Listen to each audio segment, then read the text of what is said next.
Contrary to what many people believe, ADHD is curable. And I'm not talking about long-term medication maintenance. I mean fixing it at the root cause. Today I'm going to give 6 steps to curing it for yourself or for your children.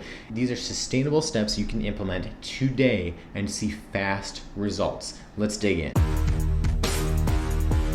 Hey everyone, Dr. Pries here. Today we're talking about the ADHD cure. I'm taking a nutritional and lifestyle approach to this. This is something that's long-term. It's sustainable for both adults and for children. And if you want to see significant change and resolution of ADHD symptoms, this is the plan. So stick with me.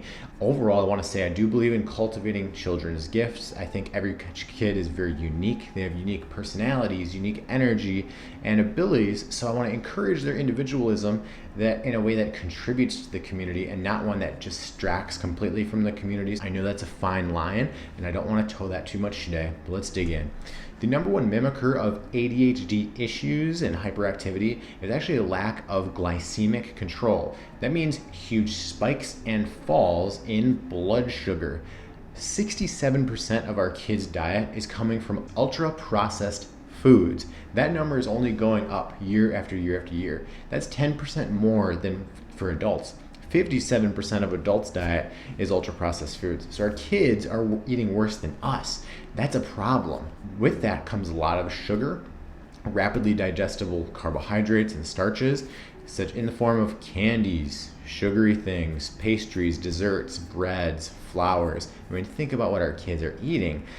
These things are skyrocketing their blood sugar, and it plummets back down right away.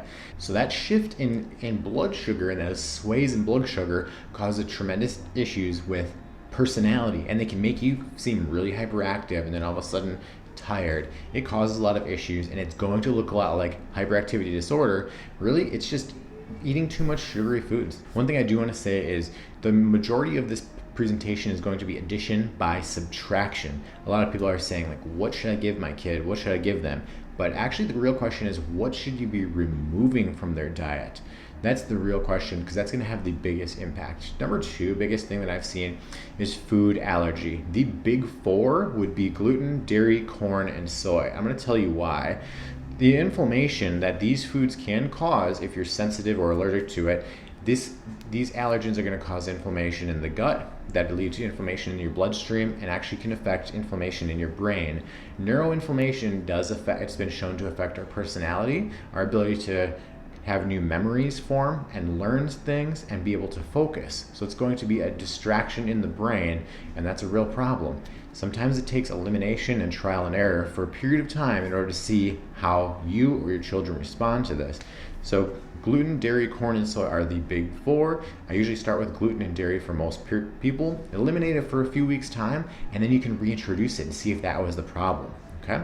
Most people notice a difference substantially. Number 3 is neuroinflammation, but this is sustained low-grade inflammation due to our inflammatory diet and lifestyle. Because our diet is very processed, we have a lot of sugars and seed oils that drive up our inflammation response, but also our lifestyle is inflammatory. Not spending enough time outside, we're not exercising, we're not in social gatherings, we don't have supportive home environments.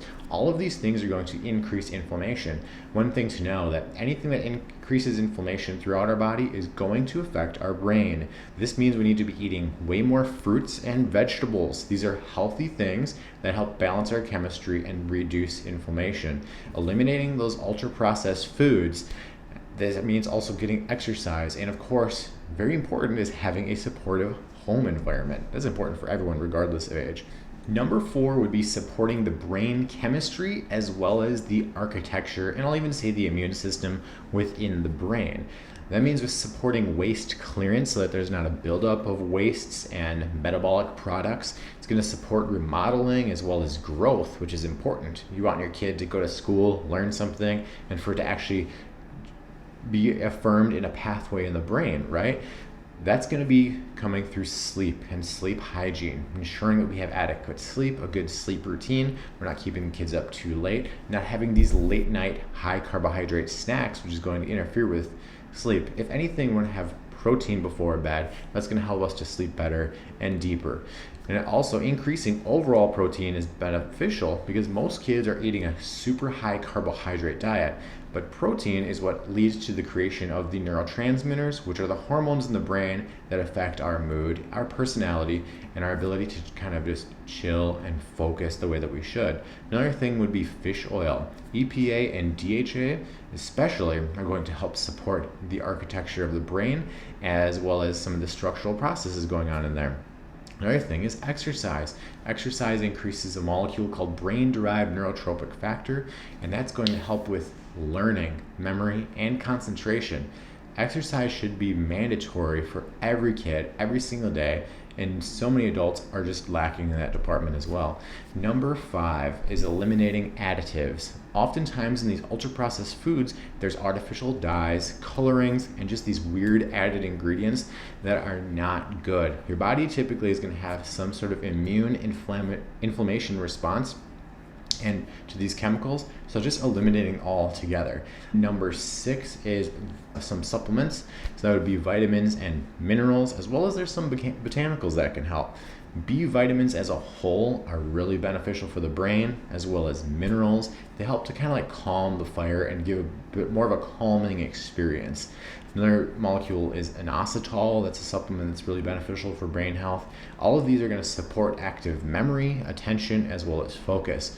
As for the herbal department, which I do think you should wait until you see some sort of functional practitioner to actually prescribe this, because on a case-by-case basis it does vary, but herbs that are beneficial for focus would be rhodiola, ginseng, peppermint, spearmint, something called OPC, which is a molecule that can cross into the brain, and that's really helpful in dilating some of those vessels and increasing working memory.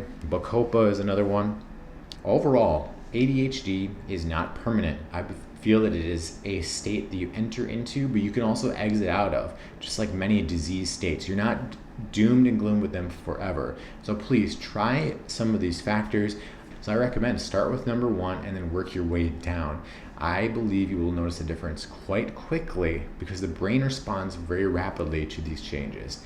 Hope you learned something new. Thank you for watching. Have a great day.